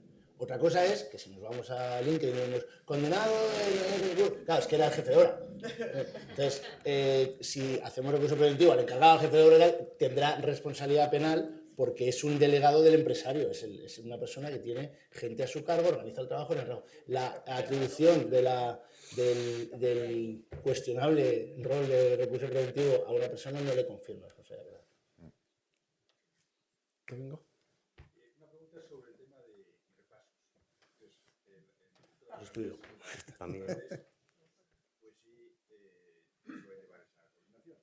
Pero me he encontrado algún caso de que para promotores pequeños que tienen edificios pequeñitos y varios en fase de repasos, lo engloban como una única obra y la coordinación es global. ¿Cómo veis eso? Por aclarar, porque este tema es delicado, se refiere una vez ya que el edificio se ha entregado por parte... O sea, bueno, pues ciertamente la normativa no es nada clara aquí. Y yo a lo largo de los años nos hemos intentado asesorar varios de los responsables de constructoras a través del Instituto Regional, haciendo consultas no vinculantes o directamente hablando con ellos. Y a lo largo del tiempo, mi apreciación y cómo desde mi empresa lo estamos haciendo ha ido hasta cambiando. La normativa, aquí tenemos abogados que me dicen, no es nada clara al respecto, ¿no? Entonces, yo me acuerdo de las palabras de Mercedes, que está por aquí, y que me dijo, la cuestión mana de quién promueve el trabajo en sí. Por eso es importante saber en qué momento, en qué fase, que es la primera pregunta que he hecho, nos encontramos. Cuando he estado hablando, si es antes del acta de recepción, lo lógico es pensar que la promoción, el que promueve ese repaso es el promotor de la obra y, por tanto, ya sabemos cómo lo tiene que hacer. Yo puedo explicar cómo entendemos que puede ser una fórmula que se está haciendo bien y puede haber opiniones distintas, ¿no? Entendemos que una vez que el promotor ha entregado el edificio, ha firmado el acta de subsanación y demás, él no está promoviendo repasos, a no ser que encargue un trabajo concreto en sí o que sea achacable un repaso directamente a su deficiente ejecución, porque a lo mejor en el proyecto no había algo definido que ahora lo tiene que hacer porque es una reclamación del cliente. Pero si es un repaso provocado por una mala ejecución del contratista, ese trabajo lo está promoviendo el contratista. Y aquí es donde empiezan los líos. El promotor ahora pasa a ser el contratista. Pues en nuestro caso lo estamos considerando así. Lo que estamos buscando es una fórmula que, en primer lugar, y lo más importante, que es lo que venimos hablando, es que vigilemos que no pase un accidente. Entonces, no sabemos si estamos acertando al 100% con la legislación, no es clara, pero estamos poniendo una figura, estamos buscando fórmulas que se vigile y luego que se cumpla también los trámites administrativos lo mejor posible. Entonces, hablo en primera persona de lo que estamos haciendo. Cuando se firma el acta de recepción, nosotros tenemos uno o varios coordinadores. Hablo ahora porque Gentis es promotor constructor, hablo más como constructor. El constructor lo que estamos haciendo es contratar como promotor, en este caso, un coordinador de salud en el que le hacemos el encargo de llevar la coordinación de todos los trabajos que se hagan en nuestras obras en fase de repaso. Lógicamente, bueno, administrativamente también lo que tenemos es aperturado. Aquí en Madrid, a ver en la Junta, por ejemplo, de Andalucía o Castilla-La Mancha, este tema de la apertura de centro de trabajo, como lo hace. Aquí en Madrid lo que tenemos es una apertura de centro de trabajo para diversos centros de trabajo, que son los de postventa. Así lo reflejamos y lo que hacemos es renovarlo año tras año ese centro de trabajo. Y tenemos un libro de subcontratación en el que hacemos firmar a todas las empresas que van interviniendo en ese proceso. Sin alargarme más, lo que hemos hecho ahora en ese plan de mejora, ¿no?, es con el coordinador y con el colegio de aparejadores, que el coordinador se ha asesorado aquí, es que también vise su actividad y figure en ese visado todas las obras en las que va a actuar, en menor o mayor medida. Sobre todo actúa principalmente en las obras que se acaban de entregar porque hay muchos repasos, luego el típico azulejo que se ha caído a los 3 años y hay que ir porque no sé qué. Bueno, pues su actuación es menor, pero se está atento. Y luego, muy importante, la comunicación que el servicio postventa de la constructora promotora tenga con el coordinador avisándole trabajos que realmente tiene que tener presencia y demás. Entonces, lo derivamos más, en nuestro caso, al constructor y al promotor, pensando, ya que le hemos hecho mal el trabajo, no le vamos a obligar además a que asuma con el coste de un coordinador. O sea, esa es la filosofía que llevamos. ¿Cierta o la mejor? No lo sabemos. Luego ya se podría hablar de los DGPO, de demás documentos que también hay que tener para cumplir con la legislación. Yo, por remachar un poco el tema de comunicar al colegio a través del visado y tal las distintas ubicaciones cuando se trata de un único trabajo con un encargo, digamos, multiubicado, ¿no? Es importante porque el seguro lo primero que va a mirar es, oiga, esto entra dentro de mis obligaciones de pago, ¿está en alguno de los sitios que me han notificado o no? Claro. Entonces, no es tan importante por el colegio como por el seguro. Es importante que el seguro esté informado de dónde está poniendo el riesgo su asegurado, ¿vale? Y luego lo de los repasos, pues es que elijamos la solución que elijamos, legalmente sí que tiene agujeros por todos los lados. Porque el promotor, una vez que el contratista le entrega la obra y el promotor al día siguiente lleva de la oreja a todos los compradores al notario, desaparece ya de la relación jurídica. Es decir, ese promotor ya no es quien va a contratar a nadie en la obra, salvo que esté, digamos, encomendado por la propia comunidad de propietarios o la cooperativa o lo que sea.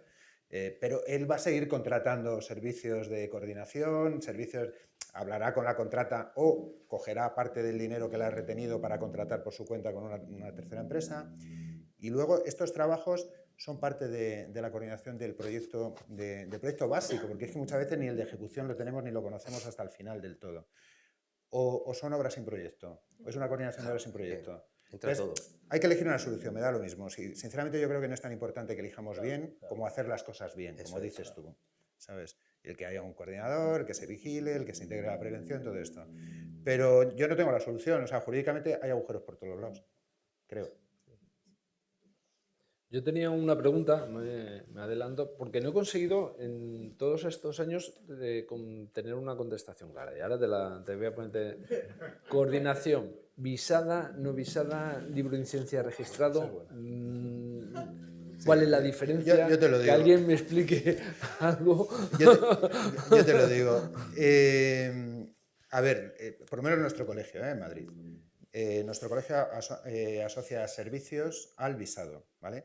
Cabe la posibilidad del registro de, oiga, yo le comunico que estoy haciendo una coordinación, pero usted me lo cuenta, yo lo doy de alta en el maestro para que figure el registro en algún lado, pero yo no te custodio documentación, yo no te cojo nada, ni te doy más servicio que oiga, ha llegado un registro público, el dato está, y si alguien pregunta, pues es un registro público, ahí está el dato. ¿Qué pasa? Que los seguros les gusta más el visado. ¿Por qué? Porque ha habido una revisión, ha habido gente que se ha planteado, oye, pues cuántos coordinadores hay aquí, si no, el presupuesto de seguridad se corresponde o no se corresponde, en fin, una serie de baremos que a los seguros les interesan. Por eso, la coordinación, aunque no es de visado obligatorio, es la actividad que más se visa, por encima de la dirección de ejecución y cualquier otra actividad. O sea, la gente que se dedica a coordinar visa porque no se la juega, no quiere tener líos, no quiere ponerse en riesgo. Otra cosa es el libro de incidencias. El libro de incidencias tiene que estar intervenido por el colegio sí o sí, salvo que sea obra pública. Pero, o sea, a mí no me vale que compre un libro en el estanco y que lo lleve. Lo puede llevar. Yo no te digo que no. O sea, puestos a hacer mal las cosas, mejor hacerlas medio mal que no mal del todo. Pero lo que dice el 1627 es que el libro tiene que estar intervenido. ¿Y esto por qué? Pues también es una garantía de que estamos ordenando la profesión, de que sabemos que se está coordinando. Pues por ejemplo, yo qué sé, si me vienen aquí a coordinar una obra de ingeniería, pues igual, bueno, en el caso de la ingeniería, no quiero entrar ahora en competencias, pero bueno, por suerte el arquitecto técnico puede ser director de ejecución de todo tipo de obras de la LOE, ¿no? Mientras que los ingenieros no pueden ser directores de ejecución o proyectistas o directores de obra de todas las obras, porque el grupo A no llegan. Entonces esto es el baremo que nos diferencia. Pero es una manera de ordenar, es decir, los colegios, un colegio de ingenieros, si le viene un visado de una obra residencial, pues igual debería denegarlo, igual que si a mí me viene un proyecto de un chalet, yo lo deniego, digo, oiga, no somos competentes, yo esta actuación. Y es una manera, digamos, de ordenar y de controlar también un poco lo que es la profesión nuestra. No sé si te respondí. No, porque el problema no me has solucionado, porque entiendo tu postura, porque es el Colegio de Madrid, pero esta pregunta lo hemos hecho en Valencia, por ejemplo, y en Valencia no la consideran como una actividad y prácticamente no le dan la... No, yo te lo he dicho, no es de visado obligatorio, Real Decreto 1000-2010. Es decir, pero hay colegios que sí que fomentan o tal, y hay otros colegios que no. Entonces, a ver, como es provincial, la verdad es que es muy complejo de gestionar cuando hablamos de empresas a fijar criterios. Tenemos un problema, y es que el 1000-2010 establece que el visado va vinculado a cuestiones tan principales como es la seguridad de la edificación, la seguridad de las personas, etc. Y con esta premisa luego se les olvida meter la coordinación, ¿vale? Entonces, que todo esto viene de la Directiva de Servicios y de la reserva de actividad de la Directiva de Servicios Europeos. Hay reservas de actividad, o sea, hay visado obligatorio, hay reserva de competencias y no sé qué, cuando el bien jurídico protegido es tan importante como la seguridad de las personas y no hay otros medios, digamos, más efectivos que sean menos restrictivos, ¿vale? En nuestro caso, el visado no es que sea restrictivo, simplemente te preocupas de que el tío tenga la titulación, tenga la profesión porque esté colegiado en algún lugar de España y más o menos lo que está, digamos, declarando la actividad pues se corresponde con, digamos, con las bases de esa actividad, ¿no? Pues, a partir de aquí, la ley ya te lo he dicho, no es de visado obligatorio. Que la profesión visa por encima, muy por encima de otras cosas que son de visado obligatorio, por supuesto. ¿Por qué? Porque al final nos preocupa tener cubierto el riesgo y aunque las compañías de seguros las haya que te digan, oye, yo no me interesa el visado, lo cierto y verdad es que la mayoría de las compañías que trabajan en el sector sí dicen que quieren saber que está visada. Jorge. Yo personalmente al principio no le daba, Yo sé. porque no era obligatorio, y muchas veces las compañías tienen seguro de responsabilidad civil de la sociedad, con lo cual tampoco era muy importante, pero sí que lo he hecho obligatorio en mi empresa, pero simplemente porque creo que tenemos que profesionalizar mucho más y darle valor al coordinador de seguridad y salud, es decir, es una figura importante, tiene que estar su proyecto visado, independientemente de que tenga a lo mejor una ventaja más, un poquito más, es simplemente más por un concepto ese de ponerlo en su Saga. posición. No, es un tema semántico porque a lo mejor puede inducir a error. Nosotros en el colegio no visamos el libro. Lo que se comunica, se registra o se visa es la actuación profesional del coordinador, que es importante. Es decir, lo que se hace es, independientemente de que se elija el registro o el visado de la coordinación, se habilita, que eso es lo que está establecido en el decreto, el libro, independientemente de los dos caminos. La elección de un camino u otro está asociado, al menos en el Colegio de Aparejadores de Madrid, a distintos servicios de soporte y ayuda.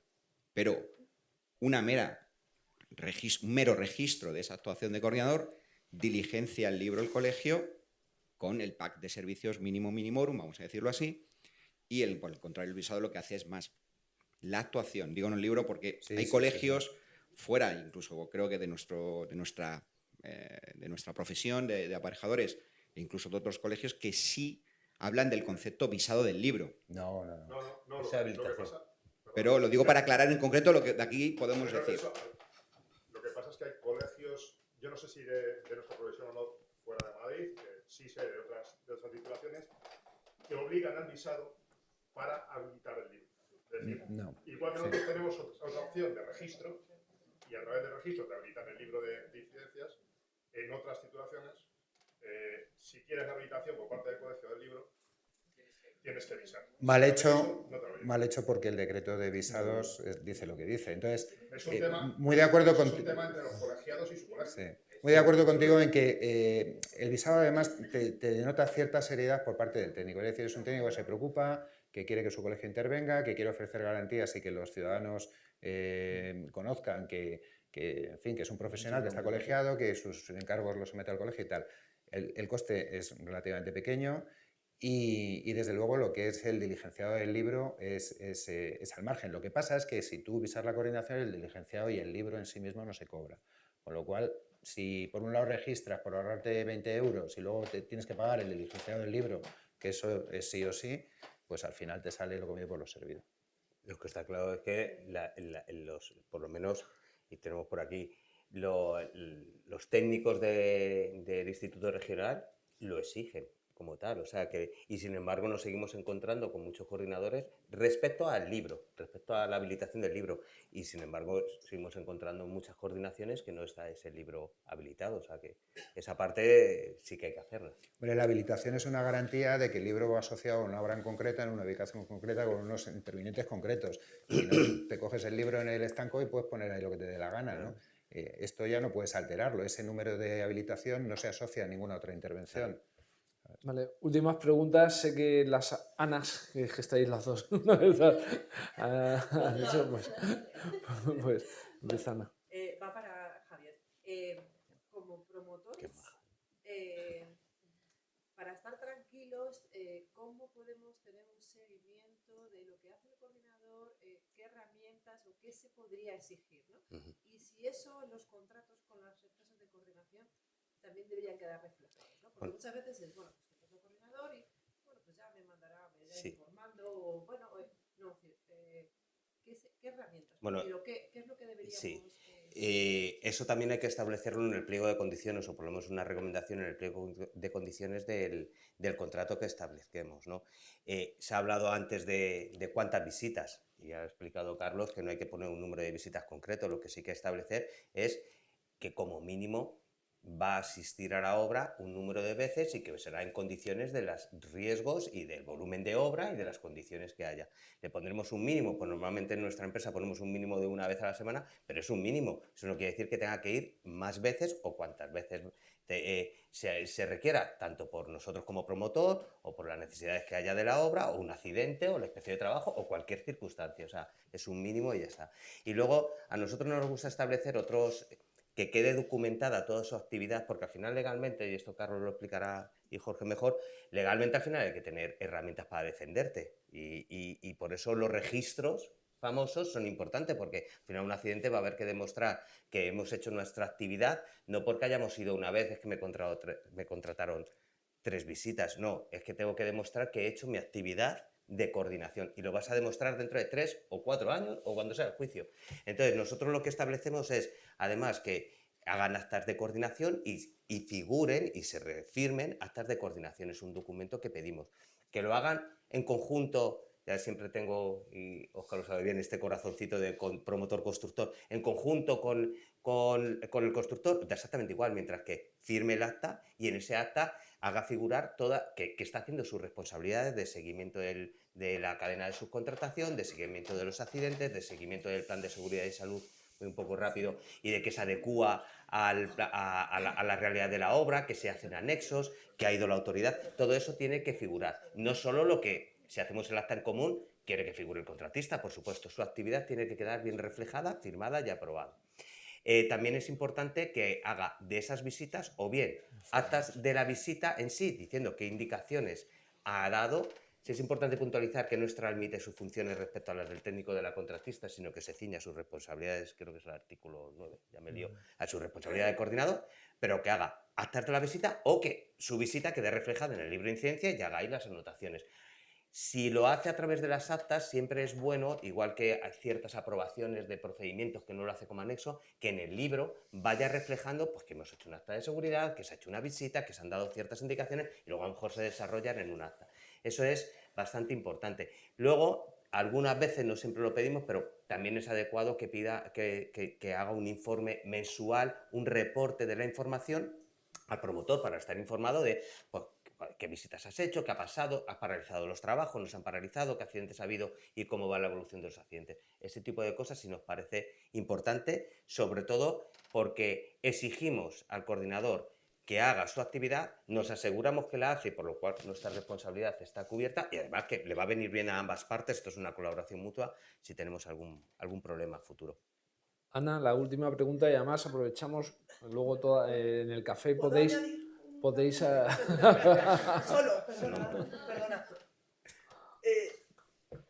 A ver cómo lo digo políticamente correcto. O sea, yo creo que es conveniente, ¿no? O una buena práctica es auditar desde la parte de la promotora a esos empresas de coordinación, ese coordinador, ¿no? No solo tener las evidencias de que las actas, las reuniones de coordinación, etc., sino pues, acompañar, ¿no? Auditar. Eso es. A estos coordinadores, que auditor no significa inspeccionar, sino bueno, pues ese trabajo, ¿no? de colaboración y esa buena práctica por parte del promotor, creo que es una herramienta. Ahí es donde me refería antes, que claro, eso es necesario y cómo lo hacemos, qué herramienta tiene el promotor, que muchas veces no tiene nadie. Y entonces, vale, muy bien, hemos puesto en el contrato que pasan los informes, pues qué bien que lo ha hecho este mes y se archiva. O qué bien que lo ha hecho el servicio de prevención, que me ha hecho una evaluación de riesgo, lo archivo y ahí se ha quedado en el cajón para cuando me la pida el inspector. No, necesitamos esa figura que pueda hacer, llámale auditoría, seguimiento o como sea, o apoyo, llámale como quieras. Bueno, mi pregunta iba un poco hacia lo que estáis hablando antes, pero voy un poco a generalizar y es casi más una exposición del problema que tenemos hoy en día y que sabemos todos, que no hay personal, no hay técnicos en el sector, no hay gente que se quiera dedicar a ser coordinador de seguridad, y los que hay buenos hay que cuidarlos.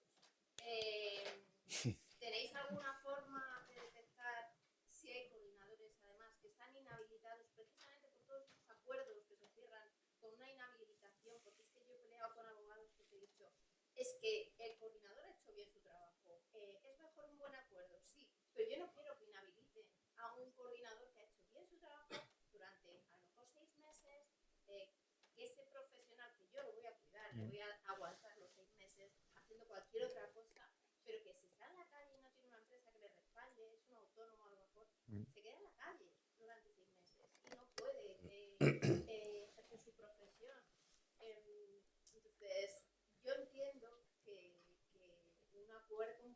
un mal acuerdo es mejor un buen juicio, siempre se dice. Pero ¿y qué hacemos con todos esos coordinadores inhabilitados?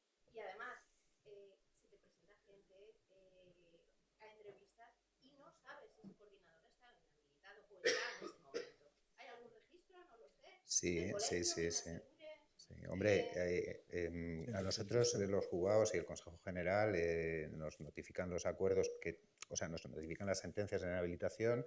Inmediatamente, digamos, que en el plazo ese se le da de baja o se le pone, digamos, el cajetín para que si viene a avisar algo no se pueda avisar o tal. O sea, que en principio sí se puede saber. Lo que también es cierto es que parte de la pericia de los abogados en la negociación de acuerdos es evitar la inhabilitación. Es decir, mira, te compro un año en vez de 6 meses, que eso me importa 3 pepinos, o súbeme si quieres un poco la multa y tal, pero la inhabilitación...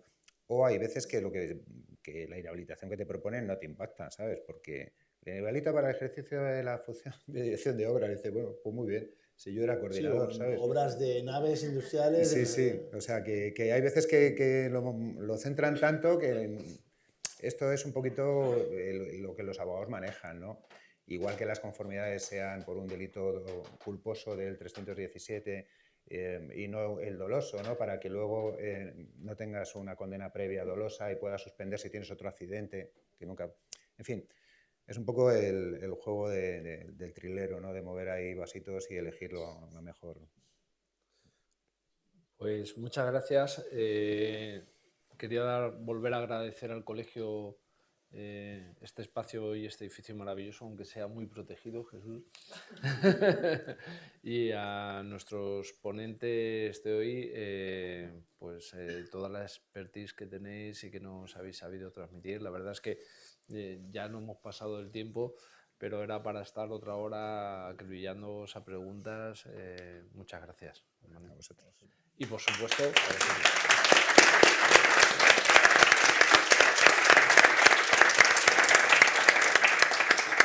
tenemos un café en la planta cuarta que es muy maja, muy bonita y yo creo que ya apetece. La terraza está para... es que